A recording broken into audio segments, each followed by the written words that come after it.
students, you are welcome in the Uma Vajanti Public School online classes, and it's me, Dinesh Misra.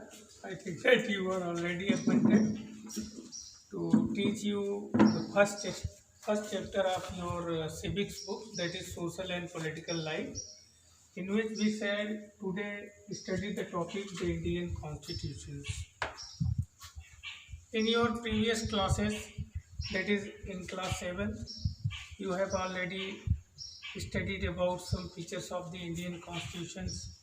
In this chapter, we shall study the different characteristic features of our constitution, the meaning of constitution, the importance of constitutions, and what role does the constitution play in our daily life, in molding and shaping our personality. So let us begin or start by textbook. Why does a country need a constitution? ये सबसे पहला सवाल इसका है कि किसी देश को संविधान की जरूरत क्यों पड़ती है? Why does? तो पहले क्वेश्चन आपका यही हो गया. You can do exercise on this question. Why does a country needs constitution? A constitution.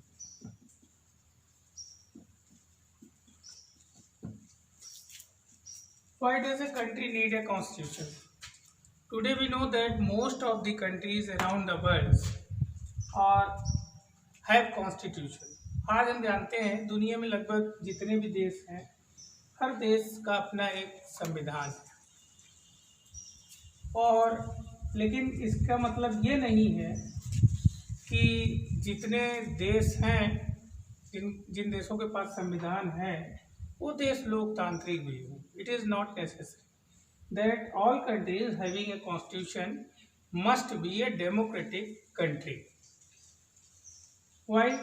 For example, China has also a constitution, but where there is a monopoly system, China is a communist country that cannot be said exactly as a democratic country. So having a constitution does not guarantee that that particular country is a democratic country. कहने का मतलब यह है, अगर किसी देश के पास संविधान है भी, तो उसका मतलब ये नहीं होता है कि वह देश लोकतांत्रिक भी हो. ये जरूरी नहीं होता. Constitution, the constitution serve several purpose. अब हम लोग देखते हैं कि देश को, किसी भी राष्ट्र को, इंक्लूडिंग इंडिया, भारत समेत दुनिया भर के तमाम देशों को संविधान की जरूरत क्यों पड़ती है. We also study history.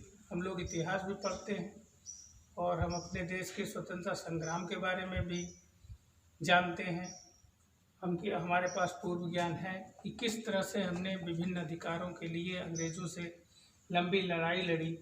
तो जो कुछ हर नागरिक के बुनियादी अधिकार होते हैं, उनके व्यक्तित्व के विकास के लिए, उनके सामाजिक, आर्थिक, राजनीतिक उन्नति के लिए कुछ मिनिमम जो है अधिकार, और देश की शासन व्यवस्था को किस मॉडल के अनुरूप जो है गवर्न करना है या चलाया जाना है, इन सारी चीज़ों को एक दिशा देने के लिए और अधिकारों की सुरक्षा के लिए जो है प्रत्येक देश कुछ न किसी भी प्रकार का जो है एक दस्तावेज जो है रखता है, जिसे हम संविधान कहते हैं. तो first of all, the constitution serve several purpose. It lays out certain ideal that the basis of our country that we are citizen aspire to live. सबसे पहला कारण, it set the ideals. It set the ideal और model हम कह सकते हैं. It set the ideal और model that the people of that particular country aspire to live. मतलब कि पहला उद्देश्य संविधान का ये होता है कि यह उन आदर्शों का एक संहिता होता है, एक सेट होता है, जिस मॉडल के अंतर्गत वहाँ की जनता या वहाँ के लोग खुद जो है रहना चाहते हैं, या अपने देश को किस तरह से, अपने देश की शासन व्यवस्था, प्रशासन व्यवस्था किस तरह की चाहते हैं। जैसे आप देखिए, उदाहरण के लिए भारत अपने लिए जो है किस तरह के संसदीय लोकतंत्र, पार्लियामेंट्री जो है डेमोक्रेटिक स्टेट की स्थापना किया है संविधान के द्वारा।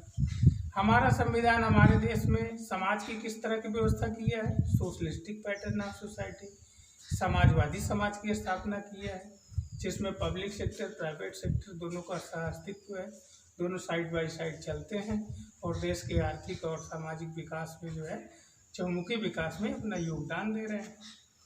इस तरह से आप देखेंगे हमारे यहाँ जो है कैबिनेट, हमारे यहाँ पार्लियामेंट्री रूल है, जबकि अमेरिका में प्रेसिडेंशियल रूल है। वहाँ प्रेसिडेंट का चुनाव होता है, हमारे यहाँ प्रधानमंत्री का चुनाव होता है। हमारे यहाँ रियल एग्जीक्यूटिव पावर आप देखेंगे तो प्रधानमंत्री और उसके मंत्रिमंडल में निहित है, उसके द्वारा उपभोग किया जाता है, जबकि राष्ट्रपति नाम मात्र की नॉमिनल जो एग्जीक्यूटिव होता है। जबकि इसका ठीक उल्टा आप देखेंगे अमेरिका में, यूएसए में, वहाँ प्रेसिडेंशियल फॉर्म ऑफ गवर्नेंस है। तो वहाँ के लोगों ने अपने देश काल परिस्थिति के अनुसार, in according to the situation existing circumstances, they opted, that was the best model for them, that's why they applied it. The system of the USA economy is a capital economy. USA की जो system है वो पूंजीवादी अर्थव्यवस्था है, हमारे यहाँ समाजवादी अर्थव्यवस्था है। हमारे यहाँ ऐसा नहीं चल सकता था, तो हमारे यहाँ के जो कॉन्स्टिट्यूशनल मेकर थे, जो संविधान बनाने वाले थे, उन्होंने अपने देश के लिए दूसरी व्यवस्था चुना।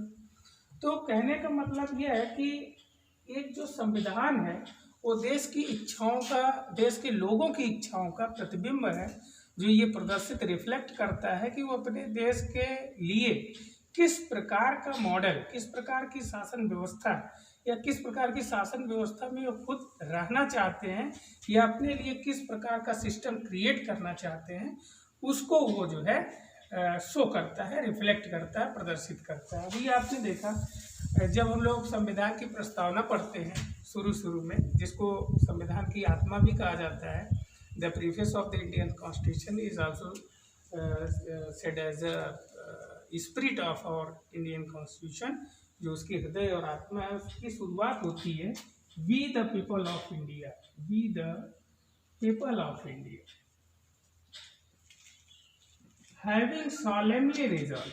इसको आप जानते होंगे, हम भारत के लोग भारत को एक संपूर्ण प्रभुत्व संपन्न लोकतांत्रिक पंथ निरपेक्ष गणराज्य की स्थापना करने का जो है बीड़ा हमने लिया है। हम तो we the people of India, हम भारत के लोग, तो this is the preface, not only preface, it is the basic ideal that our constitution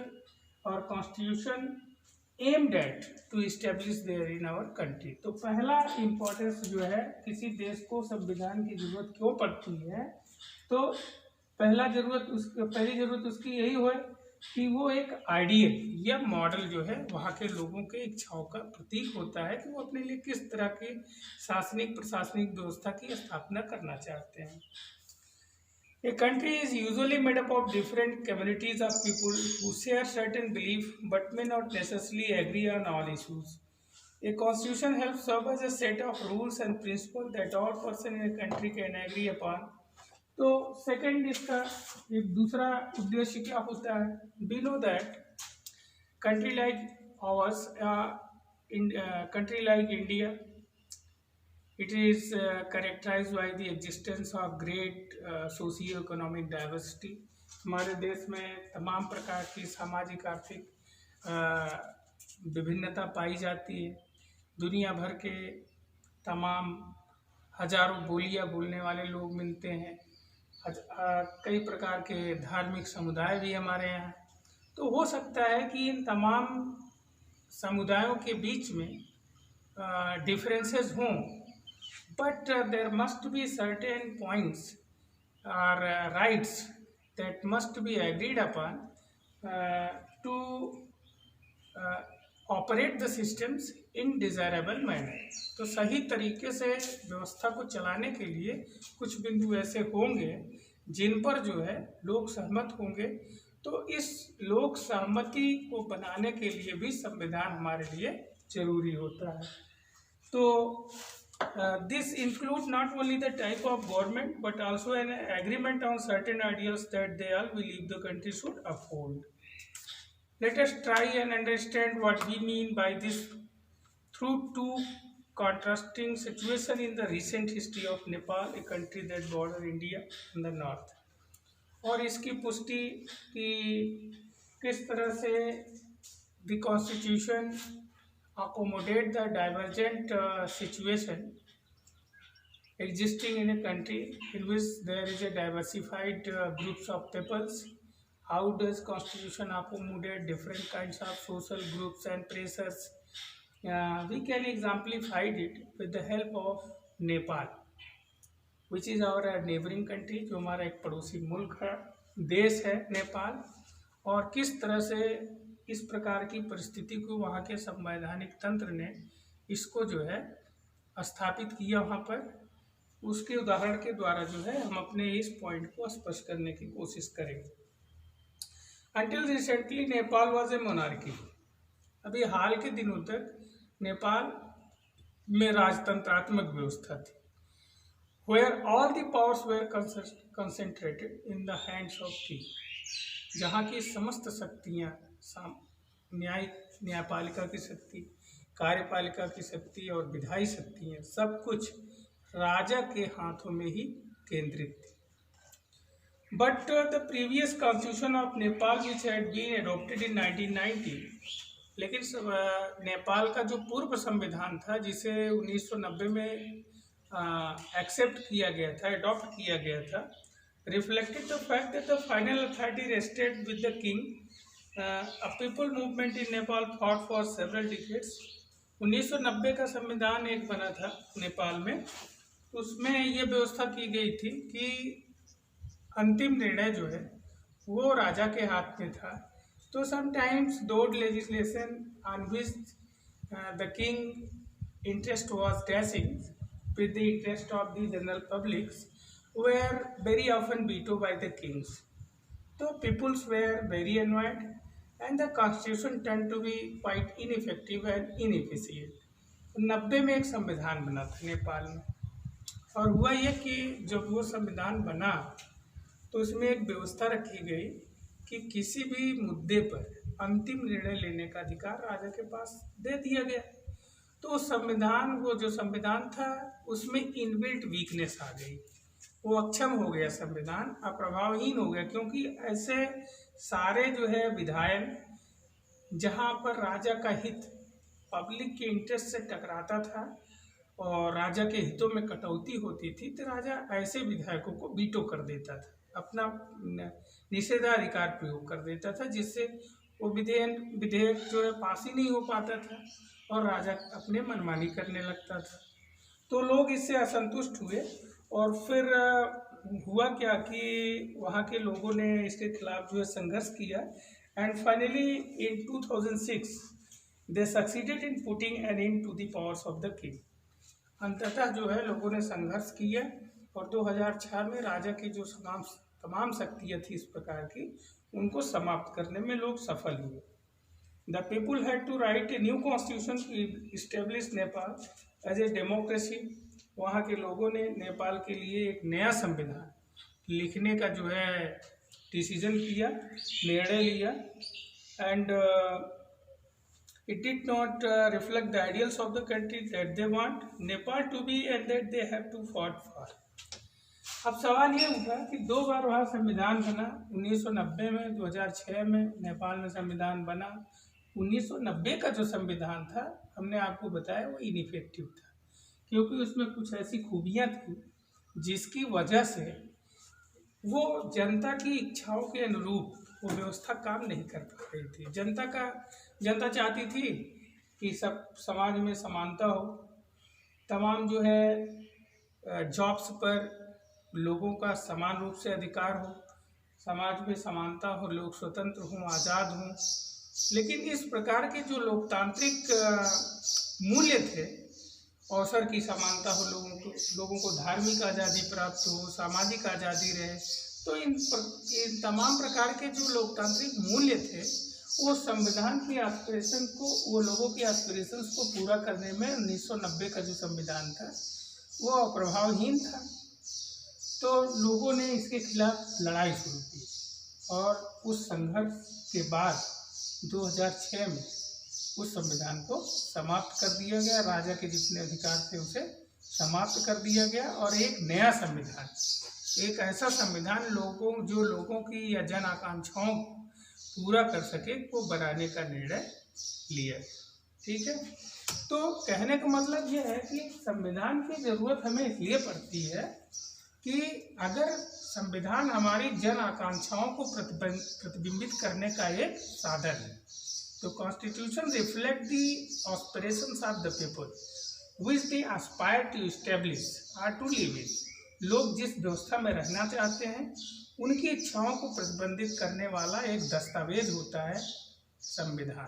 ठीक, तो एक सिस्टम के लिए भी हमें संविधान की जरूरत पड़ती है। As in the game of football in which a change in the constitution rule, जैसे हर खेल का नियम होता है, हर every game or sports. For example sports में आप फुटबॉल ले सकते हैं, क्रिकेट ले सकते हैं, जो भी आप गेम खेलते हैं, तो आप जब गेम खेलते हैं तो आपको कुछ रूल्स का फॉलो करना पड़ता है और the book that contains those rules of game that is called constitution. In the same way for a country a constitution is a composition of rules containing different kinds of procedures and methods and models that are very important to govern the entire political system, the social systems and the economic system of the country, and to integrate them all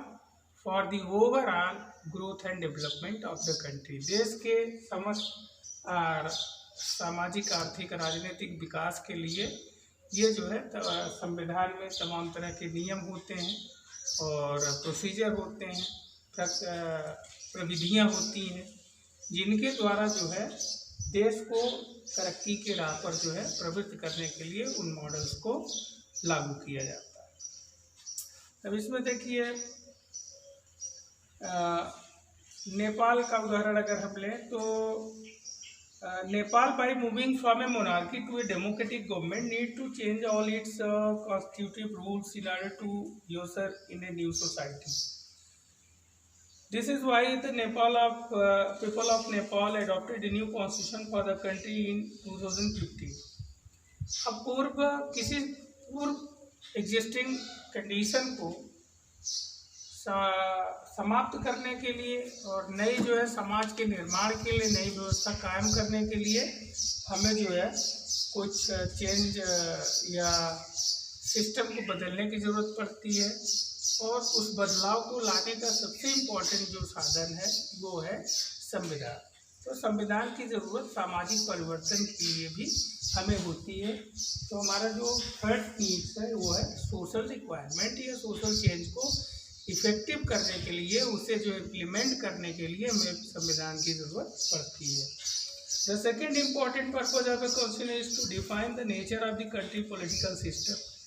जैसा कि हमने आपको पहले बताया कि देश की राजनीतिक व्यवस्था की प्रकृति क्या होगी, वो इस बात पर डिपेंड करेगा कि आपका संविधान, आपके लोग किस तरह की जो है सरकार या राजनीतिक व्यवस्था कायम करना चाहते हैं। अब अमेरिका की जो गवर्नमेंट है, आपने देखा वहाँ अध्यक्षीय शासन है, लेकिन हमारे यहाँ जो है संसदीय शासन है। तो इस तरह की जो व्यवस्था है, तो second importance of the constitution is that it reflect the nature of political system of a country.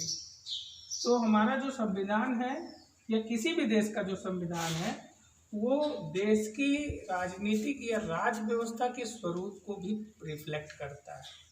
कि unless and until there is a constitution, जब तक हमारे पास संविधान नहीं होगा, हम संविधान का निर्माण नहीं करेंगे, तब तक हमें इस चीज़ का जो है ये चीज़ हमें नहीं मिलेगी कि हमारे देश में किस प्रकार की राजनीतिक व्यवस्था हमारे लोगों ने अपने लिए तय की है।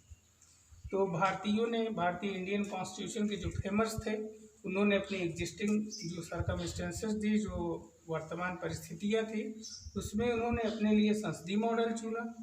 इसलिए वो चूँकि हमारे जो कॉन्स्टिट्यूशन मेकर थे वो समझे कि ये भारत के भविष्य के लिए, इसके जो है तरक्की के लिए, इसकी ग्रोथ और डेवलपमेंट के लिए पार्लियामेंट्री रिजीम सबसे अच्छा रहेगा। और दूसरा कारण ये भी था कि अंग्रेज़ों ने, चूँकि हमने ब्रिटेन का मॉडल 1935 को अडॉप्ट किया था, और इसलिए जो है उस लिहाज से भी हम भारत के लोग अंग्रेजी शासन में रहने के अभ्यस्त हो चुके थे। तो ये सबसे ज़्यादा सरल था कि हम अपने यहाँ संसदीय व्यवस्था को लागू करें, जबकि अमेरिका के लिए अध्यक्षीय शासन अच्छा था, तो वहाँ के लोगों ने वहाँ पर अध्यक्षीय शासन चुना। तो इस तरह से the constitution of a country reflect the nature of political system of that particular country. Next, in a democracy we choose our leader, और संविधान जो है, we know that very often in a democratic country most of the leaders are being elected by the people by application of the or exercise of their adult franchise। लोग अपने व्यस्त मताधिकार के द्वारा अपने प्रतिनिधियों का चुनाव करते हैं। तो इस तरह की जो व्यवस्था है वो कौन देता है? संविधान देता है। Next importance, constitution provide guarantee to और एंड सेफ गार्ड टू और फंडामेंटल राइट। दूसरी चीज़ है, संविधान जो है नागरिकों को मौलिक अधिकार प्रदान करता है, जिसको हम फंडामेंटल राइट कहते हैं। और वो that is not only the provider of minimum rights for the overall growth of personality of the citizen. नागरिकों के संपूर्ण व्यक्तित्व के विकास के लिए केवल वो अधिकारों को ही प्रोवाइड नहीं करता है, but it also provides safeguard to protect the fundamental right of the citizen। और इसके साथ साथ it provide the mechanism, हमारा जो संविधान है वो लोगों को मौलिक अधिकारों को गारंटी देता है, और इसके साथ साथ उन मौलिक अधिकारों की प्रतिरक्षा के लिए व्यवस्था भी कायम करता है। जैसे तमाम जो है व्यवस्था, जैसे आपकी 5 प्रकार की रिट सुप्रीम कोर्ट में दायर करके लोग अपने मौलिक अधिकारों का संरक्षण कर सकते हैं। विधायिका कार्यपालिका के द्वारा अगर किसी भी व्यक्ति के मौलिक अधिकारों का हनन होता है तो संविधान में व्यवस्था रहती है कि किस प्रकार से न्यायपालिका के द्वारा वो अपने अधिकारों को प्रवृत्त करा सकता है या उससे रिलीफ प्राप्त कर सकता है। ये these are the various importance.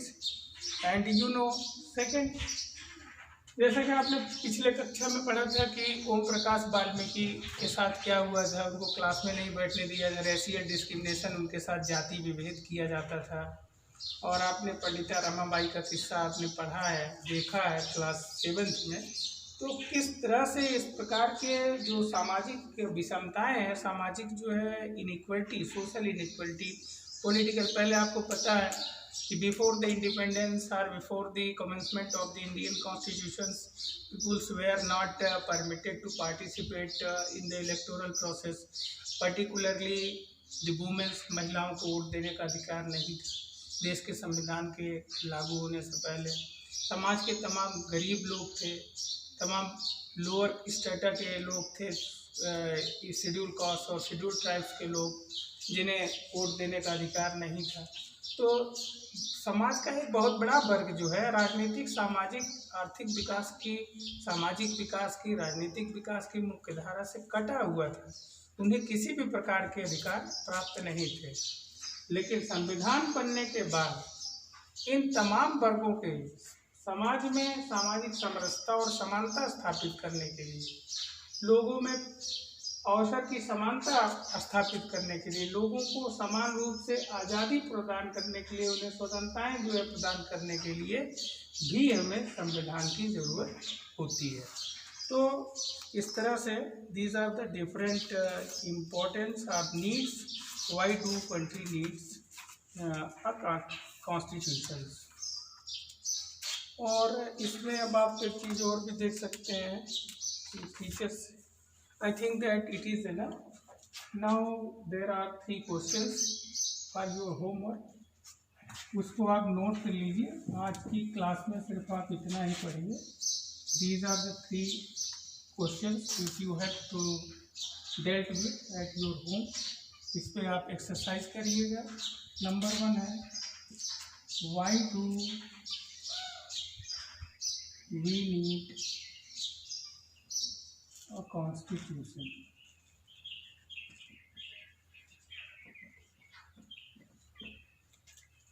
Second है, what are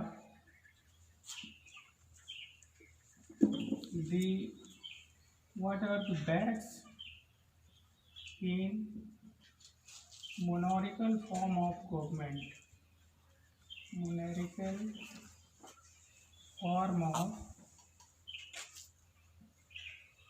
government. And third question is, write a short note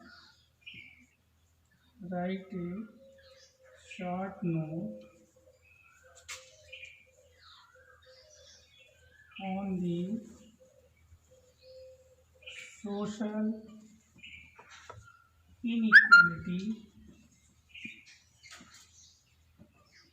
inequalities existing today in Indian society.